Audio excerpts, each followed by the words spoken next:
It's another beautiful morning, and it's another edition on Summit coming to you on MITV and our station in Lagos. We know that so many things are happening in our state houses of assembly, internal party wranglings, and all that. And we're going to be looking at the issues this morning, especially putting in perspective some states in Nigeria, what is happening there. Are our state legislatures actually performing their oversight functions towards ensuring that people, the citizens, actually enjoy the dividends of democracy? What are the challenges? And we'll also talk about solutions, what can be done to ensure that their responsibilities are carried out adequately. Good morning, my name is Jumoke Michaels, and I'll be taking you through the discussion this morning with our guest, who is, well, you always see him on screen in different stations, and he's with me this morning. Mr. Razak Ulukoba is a public affairs analyst. You're welcome, sir. Thank you very much. Good morning, and thanks for obliging the invitation. Thank you very much. All right. So we know you are very versatile with issues, political issues, national issues, and all that. So we want to talk about the state legislature, you know, the issues and all about governance in Nigeria. So to your own ability, what are these issues hampering the state houses of assembly from carrying out its oversight functions adequately? Thank you. There's a growing impression in the mind of governors that assembly members, the parliament is the appendage of the executive. And it's not their fault. We've been having executive around for so long that the absence of the legislature is almost as if we don't need them. I'm talking about the military era. In from 1966 to 1979, we don't have the parliament. Again, from 1985 to 1989, we do not have the parliament. And within those space of time, it's enough for people to get used to their absence. So when they came eventually, the way it is structured and designed, their independence is not pronounced. So that gives a lead to why people take them. Nigerians themselves, if they are not around, we don't miss them. That's one. Two is that the parliament himself structured their performance to be too much elitist. They are too elitist in their approach to making laws or their oversight functions and things like that. We know why member of parliament will be going after an NPC. We know why they'll be going after PCN and industries that they know that something might be there for the boys. Yeah. But to talk about issues like state police, devolution of power to state on electricity, devolution of power, on issues that have direct effect on the life of Nigerians, they don't pursue it. And that's why people assume that they have distanced themselves away from the people. And that is the reason why when Fubara did what he did in Rivers, it became very difficult for them to fight back. If it had not been for the intervention of the president and many other stakeholders, Fubara would have gone away with what he did. He brought down the House of Assembly and so many other things. So it's the way they designed their long-term absence and the way they also designed their responsibility. In fact, if you look at some governors in their state, if you look at Kwara State now, for instance, the governors don't look at members of the National Assembly as a major stakeholder in their state. Oh, House of Assembly. Even the national, they don't see senators as a stakeholder. They don't see House of Rep as a stakeholder. They look at them as someone who is trying to meddle in the affair that doesn't concern them. What is going on in Kwara at the moment is issues between the governor and the senator, who is attracting, naturally, A senator should be attracting projects. Development, exactly. The governor is banning it from doing so. Wow. Distribution of palliatives, bringing tractors to the state. Governor gives standing instruction that should not be collected. This is a universal program. It's going to other states. It came to Kwara, and the governor blocked it that it should not be distributed. And so many other things that the governor is doing at the moment to members of House of Assembly in other states, but in Kwara, particularly to the senator, because of political interest. So, for us, is the governor not in its second term? It's in the second time. Okay. So, and that's to tell you that once some governors is going in the second time, he sees himself as a senior participant in the political Maybe space. the senator is trying to overshadow his. He probably has a candidate that he prepares to succeed. The senator in Kwara, Senator Mustafa in Kwara, is more popular than the governor. Far more popular than the governor, and that scares the governor. That scares Abdurrahman Abdrazak. And you see, when you have facilities that you are underusing, you tend to have that kind of problem. As the chairman of the Governors Forum and the governor of a state, I don't think I will be dragging the state with a senator, if not panicking measure. So for us as a people, you are the topic today is a very good one. And like I said consistently, that all political actors, we must retrain and train them on how to run the responsibility that is given to them. INEC has more to do in that area. People will disagree with him and say, why will the governor not know his boundary?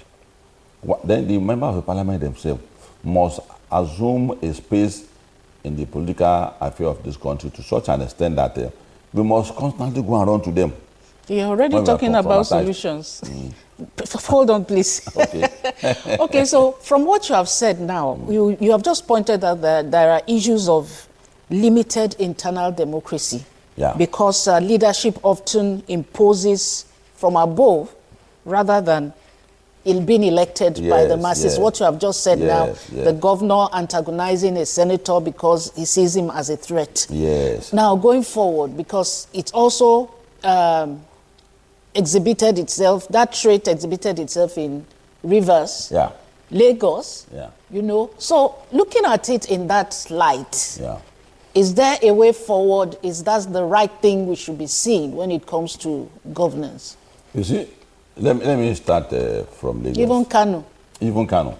Let me start from Lagos. If you look at the situation in Lagos, the situation in Lagos is that someone who is suffering a deficiency. That is the problem with the Lagos Parliament. There's a deficiency in the Lagos Parliament. And instead of addressing that deficiency, they want to drag executive into it. That's their challenge. And that is why many people pity Sanwo-Olu so much that they know that it's not his affair.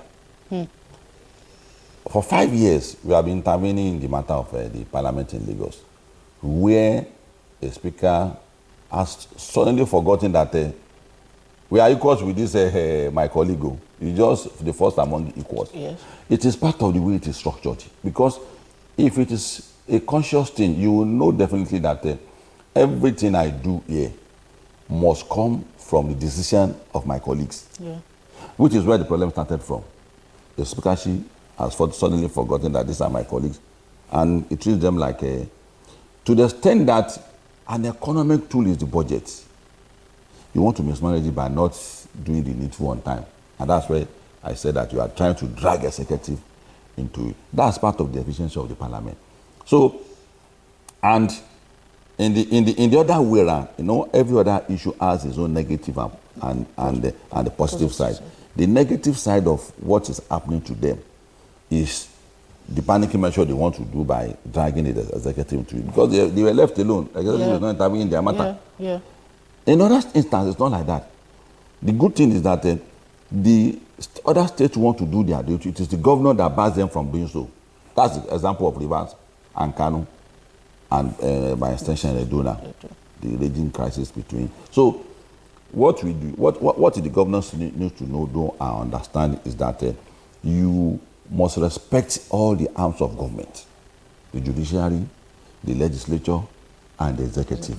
It is deliberately done that way, so that you will not assume the position of a dictator. There must be an arm of government that must put in check and balance what you are doing. And consciously, you must allow it. If you are giving a mind to continue to talk without intervention, the person is likely to speak out of mind. If there's no check and balances, look at what is happening in America today. If there's no check and balances for Mr. Trump, the president of America, he has a particular goal he's pursuing, but he's pursuing it the wrong way. People say, no, we are not having an issue with your tariff. We don't have a problem with taking America back for the American people. But there's a way you do it in such a way that the image of America would not be tarnished and be damaged. The same thing with the governors too. The governor must understand that the parliament is equal. There's no seniority there. In fact, the judiciary is more stronger in other states. It's more feared. It's more respected in other countries more than the executive and the parliament put together. Because they interpret our law. Yeah. What they say the law is what you must follow. Even if you do the right thing, the judiciary say that you are not moving in the right direction. So to that respect is given to them. So the same thing, the parliament should be the closest to the people. There should be a platform where we should come and fraternize and tell them the pains in our heart, so that they will compel the executive to do it. So it's two ways. The governors and the president has their own fault. They also have their own fault, because if you can't endear yourself to the heart of Nigerians, if all you pursue is an oversized function on East-West Road, on Fort Milan Bridge, on the second Niger Bridge. No, we know the arithmetic that is going on in everybody's head. Okay, oversized function, so that people can say, oh, the boys have arrived. What can we do for them? But if it is oversized function on why do we find it difficult to pay ASU? What's the education Minister of Education doing about that? Can we make a law to say that if you have anything to do as a public office holder with Minister of Education, you must not train your children abroad? Education will work in Nigeria. Can we make a law to say that if you are working in Ministry of Health, you can't seek medical help abroad, particularly ailments we can treat in Nigeria? Our hospital will start working. So if you make such law, you are going to endear yourself to the heart of Nigeria. So it's more about the parliament themselves than even the government. Because if you stand out, the people will rally around you. So are you saying that the parliament themselves don't want to be independent? Yes, their attitude. Their attitude is not we are not too impressed by their attitude. The governor have their own. If you look at the example of Rivers and Kwara now, you see clearly that it's about the government. It's about the governor, the two governors. But if you look at our national parliament, to endear themselves to the heart of Nigeria, some states have even forgotten that they are supposed to perform oversight function. In some states, they are completely forgotten. They are docile. They are docile. The thing is, Mr. Governor, we have not heard from you. We are talking about this bill today. That's not how it should go. How should we go is to address issue parliamentary objectively and compel the government to do so, that we are making a law in this direction. And that's why we were bothered when Lagos Parliament had that kind of challenge, because democracy in Lagos is a model. And the party that is in power in Lagos is 1990 to date. Don't you see there's an umbilical cord why things are working? Because if you run your political parties very well, your democracy will flourish. When your democracy flourishes, it leads to good governance. That is why what makes a country great starts from the political party. So the political party must also play their role now by defining the role of the executive and defining the role of the legislature clearly, without ambiguity. Which are all in the Constitution. It's not in the Constitution. You have to be assertive about this. No, that's not your role. The moment Razak, Governor Razak, Abraham Razak did that, he stopped a whole project for the Emir of Ilorin, a whole project to renovate the palace and create a platform where we do our yearly event, which is like in Jebu, what they do during that festive period. Okay. It's Doba in Kwara. The governor stopped it. And Mr. President is not paying attention to some states. they have a tendency of also qualifying for emergency the way the governor runs their state. Because when Lawal was alive, so like that kind of crisis almost led to the two of them are not alive again. And I'm very sure that the trauma the two of them go through is part of the reason why they died early in their life. So the same thing is happening in Kwara at the moment. Parliament, no regard for member of the parliament, either state or the national, no regard for them. So it's very, very, very, very important for the parties to have a clear understanding of the implication of not respecting and giving due regard to the member of parliament. You must know the implication. If you don't do that, we will be taking a step forward and 10 steps backward. What's the challenge in Kano State? Well, the Kano State, the state actors are too many there. Ganduje is keeping quiet. Yeah. The Kwankwaso movement is also there. The governor is also defined an institution for himself, away from Kwankwaso, which is dangerous. You are not with Kwankwaso, you are not with Ganduje. You are bringing a third leg in a delicate state like Kano. That's too dangerous.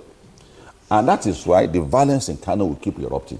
It will keep erupting because the cosmopolitan nature of Kano is too complicated for us to be having tendency. We bump into each other. The Kano, the two emir, the Sanusi, and the Bayero. It's also so all these are things that are making Kano boil. So the way out of the Kano situation is for the stakeholders in the north to design a model, which is missing in the Niger Delta. That regional mechanism that gives vision to the south-south to have relationship with Cotonou, where we have international trade route that contributes to the economy of southwest Niger and the northern Nigeria have a relationship. It is only the Igbo that have a challenge of a boundary where they are engulfed. The Cameroon angle also should be explored by the Niger Delta people, but Pandem is not doing that. Pandem is supposed to resolve the crisis in Rivers, because you should know the implications as an elder that where this matter is going. You must not have be on the side of anybody. As long as you think Fubara is right, the more you are damaging Rivers State, the implication is what you'll be looking at. Because at the end of the day, someone has a federal power. Someone has that clash is enormous, and it's going. This is the picture we are going to have. The same thing in Kano. The northern leaders need to put their head together and how to resolve Kano crisis, because there's also a model on ground by Arewa. Arewa has that a model on ground on how to resolve issue. They should apply that model, because if we don't resolve that model, that crisis in Kano, the spiral effect will be that the security situation in the north will not go away, because the situation in the north now, particularly when they say the Southerners should leave now, the Christians should leave now, and we are going into an era where people are saying that each state should design its own security model. Would that be easy in Kano, where you have a governor who is trying to create an empire for himself, where you have an emir? It's natural for you to respect an emir. It's also an institution, and you are not agreeing. So the northern elders has a challenge. The non-state actor is more important now than when the Mr. President intervenes. When the President intervenes, it's coming with emergency. It's coming with the invitation by IG or police of emir. It's coming with a clampdown. So don't allow the president to bring his own solution. The president's solution is the law, it's constitutional. It's to use state apparatus. So don't allow this, which is what Rivers should know, that the moment someone who has an office is coming into a crisis like Rivers, it's coming with an apparatus, the state apparatus. It can't be there as a people. It's either the army should come in, it's either the police should come in, or you declare an emergency. So the Kano situation too, the leaders in the Kano must understand the implication of what is also going on, because there will be an extent that the president will calculate the political implication of emergency. He will it's not Kano is volatile. It's going to be an extent you will say, no matter the consequence, so I'm going to stand my foot, just like River. Let's declare an emergency here. So, and if you declare an emergency, so in other words, presidency has his eye on Kano State. Is that what you're saying? And he must have his eyes on Kwara too. Kwara is also a volatile point. You know, in the whole of North Central, Benue is almost gone. Yeah. People are calling for emergency on daily basis. Plateau is almost gone. Kogi is half, 50% peace, 50% crisis. So it's only Kwara and then one other state in North Central. That's a semblance of peace. And the governor is trying to unlock the box where troubles have been locked and put aside. He's trying to unlock it by what he's doing. That's why I say the president must have his faith as a sport, trouble sport. Kwara should be in his mind on how to sort it out. And the first person to address is the governor that, you can't continue to do this in a state where there's a peace, nobody is bumping into each other in the international institution. You want to decimate it, you disrespect the institution, the parliament from the... So all these issues are important for Mr. President to look at. Okay, so there have been some unrest in some places, like you have just mentioned. Yes. And would we say that leaders at all levels are oblivious of these challenges? Because if you look at it critically, the level of detachment is high. But from the government and the people? Between the government and the people, the detachment is high. The way we structure the country, we will always give rising, find your way and I find my way between government and the people. Everybody help themselves. Everybody help themselves. And the reason is simple. We said that you can't structure a country where we look at IG for our security every time. You can't structure a country when it comes to question of power only. You'll be looking at the Minister of Power. Countries are not run like that. And that's why we call on the president that devolve power so that everybody will not come to you. If you devolve power, security in the state will go to the commissioner of police in the state, which is a state police. When we're talking to the IG all the time. So every blame on Nigeria will be heaped on Mr. President if the structure, and that's what created the detachment. How many issues will Mr. President address? It's left 1 a.m. yesterday night. He woke up 4 a.m. You want to say that man is not working, he won't agree with you. But it's likely for people not to appreciate all Nigerian presidents if the structure is not changed. You need to change the structure. Devolve power have limited role to play. Currency control, foreign policy, defend our national asset. Something small like that. It should be. That's what the president of other countries do, and that's why they function. If Trump is controlling the police in America without allowing state police, he's the one for power sector. He's the one that is the people who come and meet for price of oil. You think you have time to be talking about tariff? No, and that is why our foreign policy have always suffered deficiency. Our president don't have time to study it. Look at what we are doing in Africa. We are not taking charge of control. We take all the aids we are giving left and right. The money we have spent on ECOWAS, the money we have spent on AU, the relief package we are giving the whole of Africa, we are not turning it into economic value for Nigeria. I told the policy for the international relations and political science. And that's why when you see we are rebuilding the rail from Nigeria to Nigeria, that's a foreign policy to attract economy into the Nigeria. The value is there. We are reaping it now. The coastal road we built from here to Cotonou is a value. And that's why I'm saying that Niger Delta should also explore the Cameroon, Niger Delta, that's why pandemic needs something to rise above this petty crisis. So, in essence, what I'm saying is that the detachment will continue. Look at the issues, the guys protest, all these our boys, our children protesting. Look at what they're asking about.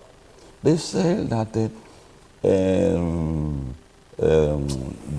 their demands. Okay. There are things that has more to do with the state. Yeah. But the state doesn't have power over it. Insecurity, there's no food in our... How would there be food when the farmers cannot go to farm? And it's the state's responsibility to secure their farmland. Imagine Benue State, that is the food basket of the country. And the state, let them resign, and Southwest is also going. The safest region is going gradually. Oyo State is going. Osun is not all part of Osun. You can't move there in the night. Ekiti is a challenge there.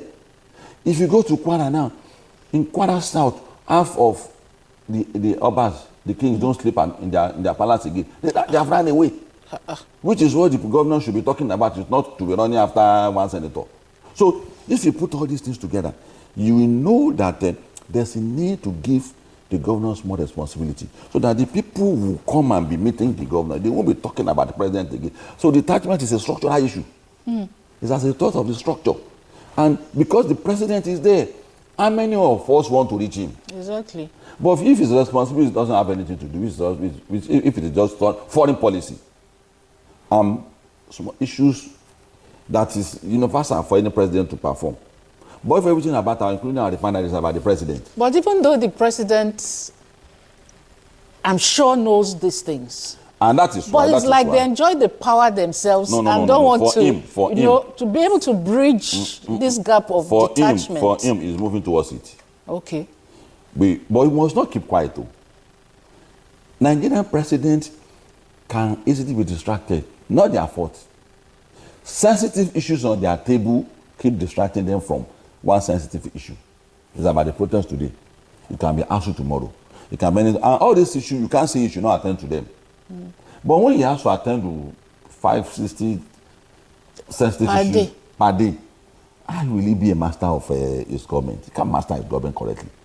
So, and for him now, he's being assertive about state police. Governors are running away from it because of the responsibility. He should not listen to them. All states must have their own refineries. You can see a removal subsidy, the price is fluctuating. That is the standard before it will finally become, it will come down gradually. You will see. You are going to break that genes around it. Then the power sector, the state, what are they looking at? Even agriculture, there's a clean water that is coming from Cameroon that we call, it's not flood, it's clean water, given from God. Damn it, go take it to the corner, pipe it. It's the president that will come and do that one for you. They'll come and pipe those water for what the way Gaddafi did, what Gaddafi did in Libya. He turned the desert into Greenland, the biggest artificial dam in the world. His water from Suez Canal, he brought water to Libya. And you're not doing anything about that. So all those things the president needs to dissect it and be telling governor to their face that you are part of my problem. And you know that dam that you mentioned now, somebody was saying that with all the colossal damage the flooding that it caused, that they're not even sure that issue has been taken care of to even ensure that there's no flooding or all that damage happening this year. As long as means the governors are waiting for the federal might to handle that. Can you imagine? That's what I'm saying. And the water will keep coming. In fact, we should be praying for the water to be coming every month. Because we need all those clean water in Kano. We need it around. We need it in Nigeria, all those places. We need it there. So you have to learn how to turn our setback into victory. The governor particularly must learn how to do that. So the distance between us will be bridged structurally. It can't be built based on emotion. It's not an emotional thing.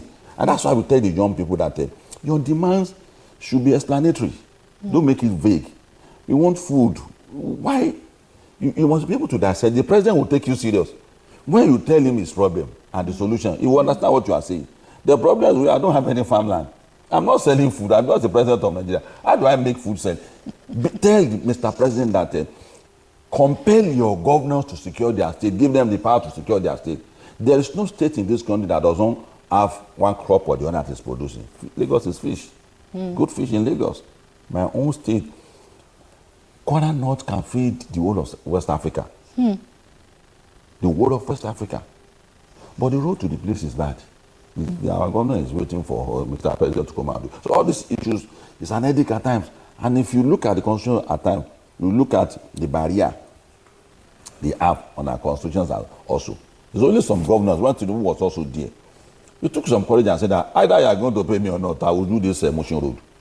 This Agege Motor road from Mushin, from Stadium to Mushin. It's deplorable, it was a deplorable. But he did it. Whether I got the money back, I don't know. We need governors in other states because Lagos is gone beyond that level now. Lagos is gone beyond that level. Far. He has left that era long ago. Some other state governors should begin to take that kind of courage. If you look at the local government issue too, he sees how cumbersome it is for him to take care of almost 30 million people with 30 local government chairmen. He can't do that. That's why we had that 57 local government initiative that time. No. It is easy to divide 30 million by 57. People can easily have access to local government chairman and tell them their demand because each state have their own peculiarity. There are ancestral land that you can't allow federal road to pass through it. If you have local government, they will collaborate with states, they will collaborate with federal government and give appropriate advice on their state. But because of the way our country is structured, it gives a lot of crisis. So for the people, the government and the people to find each other, we need to make the state and local more attractive for them to work up to. But when they know themselves that state don't control police, they will mention the president. State don't control power. State don't control. But are you sure that the local government chairman actually have the ears of the leadership at state level? Now, do you think that synergy is there that will be able to push democracy forward and reach the people? You know, performance is inspiring performance already. Some governors of state have been asked questions. That, look at Borno now. The government is combating terrorism, banditry, and it's working. Our own, we have peace and you are collecting allocation. That is an inspiration. And as a result of that, all the neighboring states in Borno, they are waking up. The same thing with local government chairman. Local government chairman, the era where you'll be having concubines and many wives are gone. Many wives are gone with the state money. State money. People are asking questions now. But now that it's been taken to Abuja, I don't know how that one will work. Already, the governors are giving that they say allocation has not come. Now that the federal government is saying that the money is, should be going to them directly, I don't know what lie they will tell Nigerians again. Maybe they will say the allocation is as reversed again from the transfer they did. Maybe that's a lie. Maybe let's start inviting. I think they said something about CBN, the governors borrowing them from the governors CBN. Disagree because the enabling document to open an account for them is with the governor. And the governors are not willing to give it to them because the governors are opposed to it. Yeah. And we warn that this is going to be a contradiction. Local government are component parts of a state government. Yeah. America, that we always give as an example, has close to 10,000 local government.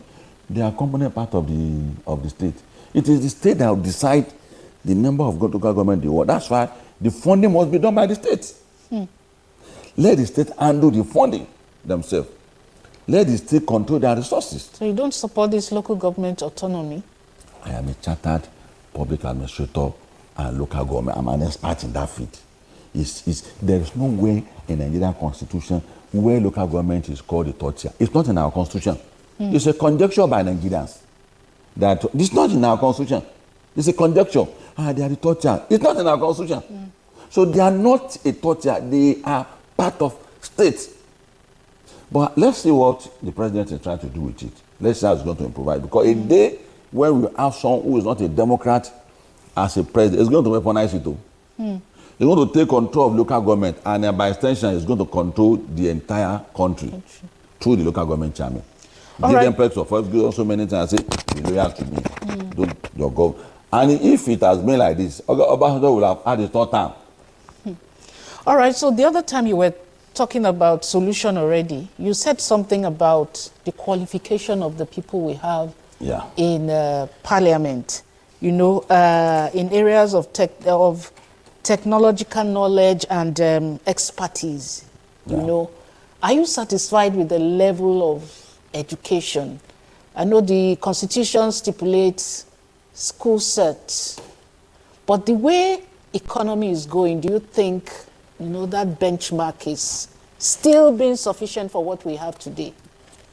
National Bureau of Statistics should endeavor to look at the numbers of the drivers we have in the country. I can tell you, without mentioning word, that 70% of drivers in Nigeria are graduates. Okay. Security makes about 60 graduates. All the menial jobs in this country, half of those menial jobs have been done by graduates. And if you put up an advert here, the qualification will be so high. Whereas someone who is going to preside over the tax and paying, you must have only school leaving certificate. Are we serious in Nigeria? See, it's not a coincidence. So when you see some nations flourish, number 1 to 10 of nations in the world that flourish economically, that prosper, go and look at their university, go and look at their educational system, and go and look at the qualification of their public office holders. It has something to do with their prosperity. When you have men in office and they are not qualified academically, it's not a cause. See, don't keep pushing this back to God. God has done everything that he promised us to do. Other aspects, go and do, he said, fix these ones. He didn't fix it. The qualification of a public office holder is laughable. To become the local government chairman, member of parliament, senator, and president of Nigeria is very, very, very laughable.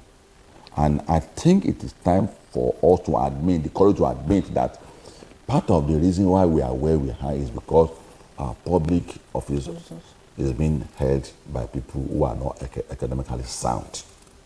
Dropouts are there in the parliament. Dropouts have find a way of becoming governor. Even in Statue, we have an example. In Statue, there's a governor that his wife's certificate says, I don't want to mention him. There was a time in the whole of Ogun State where Awolowo comes from. There's no graduate there among the 3 senators about 5, 6, 7 years ago. There's no graduate among where Awolowo came from. The man that is an apostle of free education. The same thing in the East. But the North now is becoming more impressive because the rate at which they are putting up professors to come to the parliament and become their governors and amazing. Zulu is a professor. And many other things. So for that qualification, we need to do something about that. Whoever that has designed that kind of law is not a patriotic Nigeria. That should come from a constitutional reform. And the person that designed that constitution is not patriotic at all.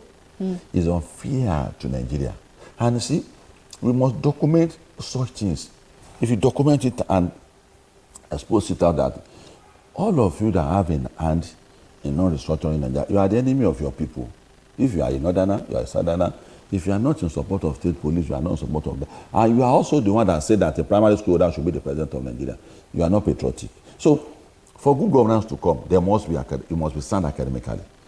Then we need constant education, political education. We need seminar, we need training by INEC, by civil society organizations, of people who are in the office. There's a group in the UK, they are called the Reigning Lunatic. They contest election with the aim of losing woefully. They are not out to create a cartoon or to make you laugh. It's designed to tell political class that there's glory in losing an election. It's not the end of the world. Not the end of the They world. use it to train people who lost an election. They tell them, this is your own role. You bring your program, people say, your program, we don't appreciate it. Then use your program as a basis to measure the performance of the person in that. Okay, I say removal of all subsidy is wrong. If you don't remove all subsidy, according to my own manifesto, this is what will happen to the economy of Nigeria. The man will brace up. In fact, one of the things that has helped Lagos more is the open, the way it is open to critique from 1990 date. If you complain about anything on radio in the morning, before 5 p.m., something has been done about it. And that's what the opposition is doing. So, in Nigeria too, the political class must understand that apart from being qualified, there must be that understanding clearly that manifesto is the reason why my colleague my opponent is in office. It's not an enmity, it's an opposition. So if I'm not in, there's a role I can play. In America today, look at what they are doing to Trump. No, this is not America. In Germany, someone lost and someone coming. The man that lost an election, he didn't say that INEC, their own equivalent of INEC then is not credible, is fraud. He didn't say that, but they admitted that it's an institution. When Mandela was coming in, the Supreme Court made a pronouncement about the whites. And Mandela said, that is our law, we must obey it. So in Nigeria, it is important for the political class to understand clearly that the role I am playing as a governor requires me to behave in a particular way. If I didn't win the presidency as a president of Nigeria, I can't be calling for revolution all the time. I can't be calling for let's destroy Nigeria, let the military come back. And it's part of constant training to the political class. Until it sinks in them that, okay, this is our role. It's not a do or die affair. Political class in Nigeria, they are experts in winning election. But beyond that, What they do with power, many don't know. Go and look at all the political parties, with no exception. There's nobody among the key office holder who is a political scientist giving them academic guidance that this is what we should do in this situation, this is what we should do. It's missing in them, which is part of the things they needed as a political party. Because one of the things that I always point at political scientists is that you keep reminding political class that where good governance begins is the political party. Yeah. The political party is the survivor of our democracy. Is it hinges on political parties and civil society organizations. Yeah. If they do their role very well, you see a nice democracy. Exactly. So political science was, which is an academic knowledge now, like well, you asked me, it will be the one to guide them consistently that it is when you have democracy properly that the rule of law will be obeyed, right will be obeyed. To the treaty, people especially. Yes, the treaty signed by government and the people will be respected, that people must not go to bed without food in their stomach. How do I guarantee food in the stomach of the people? You won't look at it with a disregard. All right. So putting all these two together, the summary is that member of the parliament and the executive, and by extension the people, must look at the areas where their deficiency is. Pointed out to the of the parliament, the executive pointed out for the people. We also pointed out by saying that they don't put the mind before the parliament that they cannot meet. All right. Thank you so much. It's a pleasure. Yeah, issues about politics is continuum. We'll continue to talk about it, and we believe that eventually we'll get things right, beginning from the states to the national level. Thank you so much for sharing your thoughts with us this morning. Thank you so much. It's always a pleasure being with you. Thank you.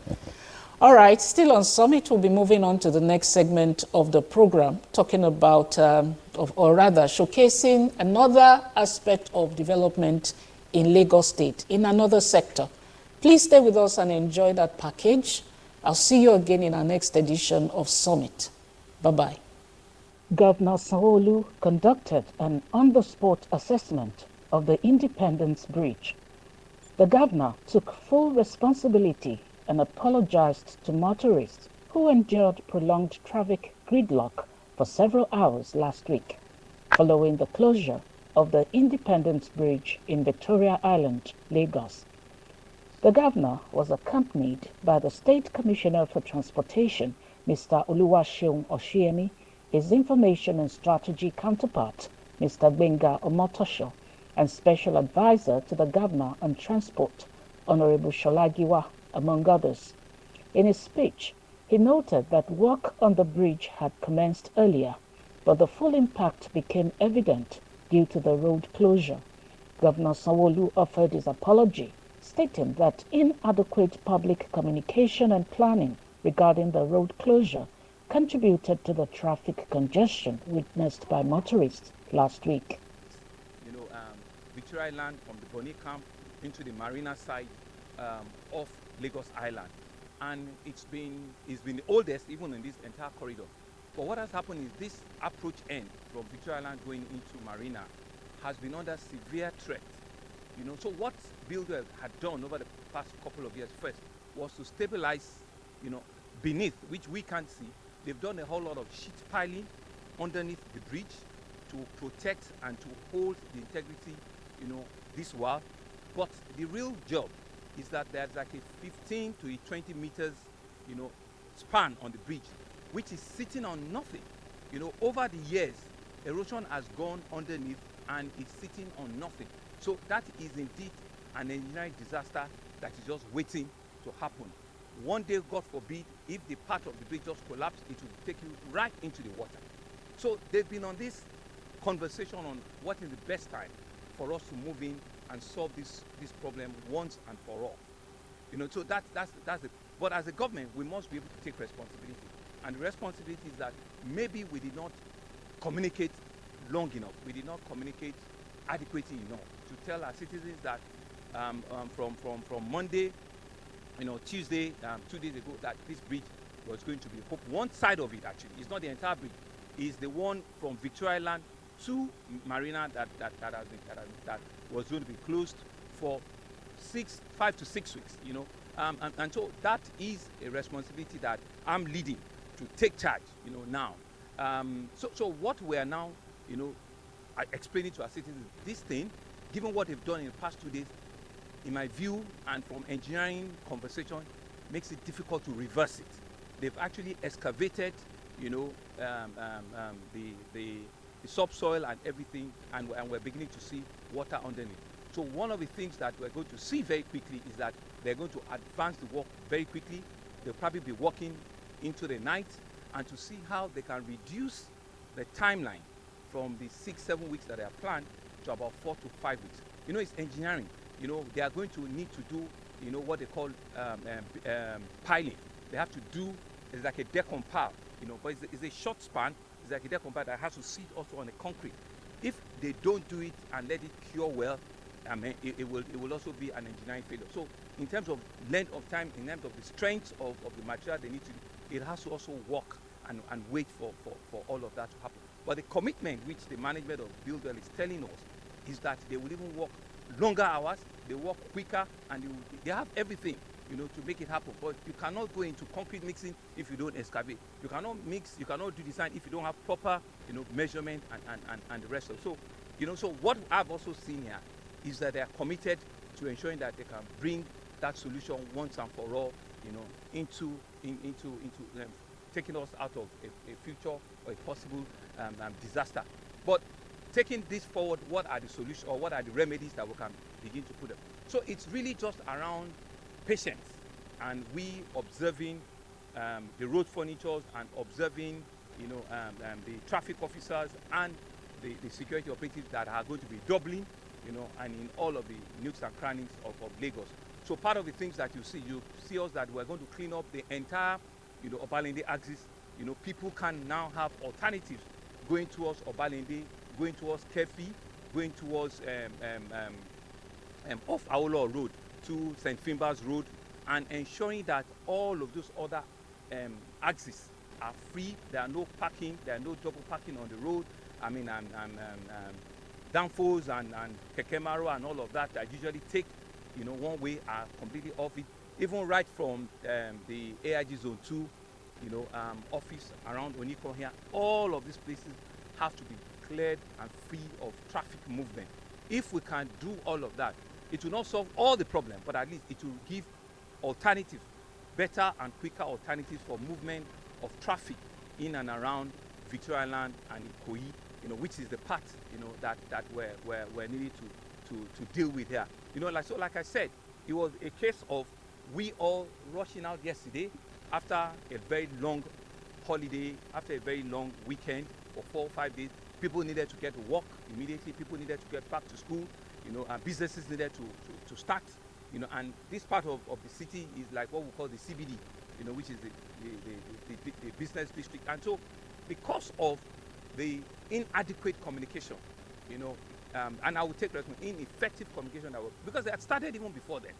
So you just assume that people are aware. No, you have to continue. Communication is enforcement. You have to continue before, people now make alternative plans to be able to use other routes and other, corridors, out of it. And so one of the things that I will also be advising a lot of our citizens is that this kind of thing has also happened, in another form. Let's think out of the box. Let us now know that if you don't have a business to do in Victoria Island in the next 2 to 3 weeks, conduct your business via social media, via telephone, via meetings, Zoom meetings and online meetings, and plan ahead, so that if you don't need to come and visit somebody here, please, you don't have to come, right? If you don't have a meeting that you must, ensure that you need your physical presence, think out of the box. It was something similar that we have had during COVID, where you can have restricted movement in some part of the area for just, a couple of weeks, and be able to plan your journey time and be able to, and see what are the alternatives, you can bring about, ensure that you can communicate, you can do, work from home, work remotely, just to ease the traffic and just to ease all of us coming out. If you don't need to come out at 7 o'clock, wait till 10 o'clock. Let the people that need to come out at 7 o'clock or 8 o'clock, let them come out. You defer your time 2-3 hours, so they can see that even the approach from Marina to Victoria Island is free. There's no, on the counter on this bridge, there is no movement at all. We're also thinking of another alternative. Can we do a counter flow from here? We're looking at that, but it also needs a lot of excavation. We are going to break a lot of things, and we don't know if that also will be fully effective, but we will consider that in the next 1 or 2 days and see the effect of a counter flow, using all of the traffic information that we currently have. So one of the things that I want to assure is that you are going to see a lot of last mile officers, on the road. You are going to see a double number of last mile officers on the road. We're calling them from other parts of the city so that they can make presence here. And like what we did in November, December, they worked till very late, at night. Yesterday, I think it was because it was heavy rain around 11, 12 o'clock. That's why they were off the road. But we'll ensure that, since some of the rains are back also, that they can walk till very late into the early hours of the morning and ensure that, people get home, go home safely, and to also appeal to our citizens that it's not the time for you now to start driving recklessly, to start driving against, traffic direction in one way. And these are some of the literally two things that patience, will help us solve. And so while we take responsibility that, fine, this has happened, we needed to do this, our citizens also have a responsibility to ensure that they plan and they obey, traffic management, and all of the signs and signals that were. I mean, it's the same message which you heard. I taken time to explain what led to it. It's not a message. It's a solution that we're about. Yesterday's past is really how do we ensure that it doesn't happen today, next tomorrow, and next one. And that's why I'm out here in the morning to come and see things for myself and to explain, take responsibility, apologize, but let us now be able to move forward. This was intended to solve a disaster that will happen at some point. Like I said, they've had this contract for over 3 years. We've been managing the bridge underneath the water. They've had it for a long time, but like I said, there is never a best time to solve a difficult problem like this. Anytime you do it, it will be discomfort. But let's bite the bullet. Let's work together as a citizen, and we'll all come out, of this better. Yes, my brother, my friend, the Honorable Minister, we are the ones on ground right here now, and you can see for yourself.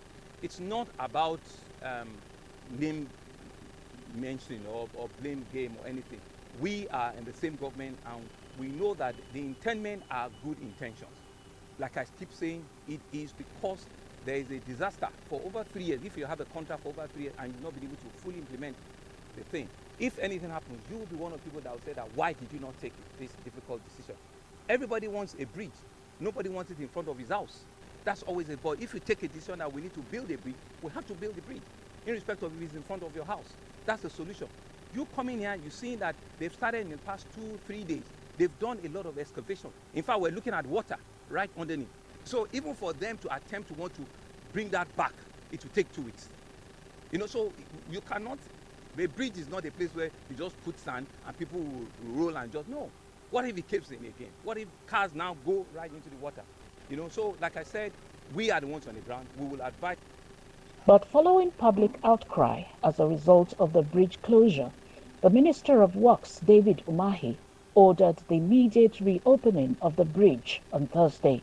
And speaking at the reopening ceremony on Friday, the minister said the closure was prompted by a structural failure involving the approach slab of the bridge, which caved in due to a faulty design. The federal government has announced that a more permanent work would commence in 3 weeks once the integrity of the underground pipes is verified, and that a staged construction approach to minimize disruption, including splitting road works into 2 phases, will last for about 21 days.